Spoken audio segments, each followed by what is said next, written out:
एक दफा का जिक्र है। एक बुजुर्ग सूफी अपने चंद मुरीदों के साथ किसी गांव से गुजर रहे थे। बारिश अभी अभी थमी थी और रास्ते में जगह जगह पानी खड़ा था। अचानक बुजुर्ग की नज़र पानी के एक छोटे से गड्ढे पर पड़ी, जिसमें एक बिच्छू डूब रहा था। वो अपनी जान बचाने के लिए हाथ पांव मार रहा था। बुजुर्ग का दिल ममता से भर आया। उन्होंने झुककर अपना हाथ पानी में डाला और बिच्छू को एहतियात से उठा लिया। जैसे ही बिच्छू पानी से बाहर आया, उसने अपनी फितरत के मुताबिक बुजुर्ग के हाथ पर डंक मार दिया।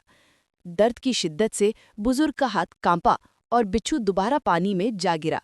बुजुर्ग ने एक लम्हे के लिए अपने हाथ को देखा, लेकिन फिर से उसे बचाने के लिए अपना हाथ आगे बढ़ा दिया। इस बार भी वैसा ही हुआ। बिच्छू ने फिर डंक मारा और वो फिर पानी में गिर गया। ये सिलसिला कई बार दोहराया गया। बुजुर्ग हर बार कोशिश करते, बिच्छू हर बार उन्हें डंक मारता और वो दर्द से तड़पकर भी हिम्मत न हारते। आखिरकार बहुत सी कोशिशों के बाद बुजुर्ग बिच्छू को पानी से निकालकर महफूज जगह पर रखने में कामयाब हो गए। ये सारा माजरा देकर एक मुरीद से रहा न गया और उसने बड़े अदब से पूछा, मुर्शद, जब ये बिच्छू बार बार आपको काट रहा था, तो आपने इसे बचाने की इतनी कोशिश क्यों की? आप इसे डूबने भी तो दे सकते थे। ये सुनकर बुजुर्ग ने नरमी से मुस्कुराते हुए अपने सूजे हुए हाथ को देखा और जवाब दिया, बेटा, डंक मारना बिच्छू की फितरत है और बचाना, रहम करना इंसान की फितरत है।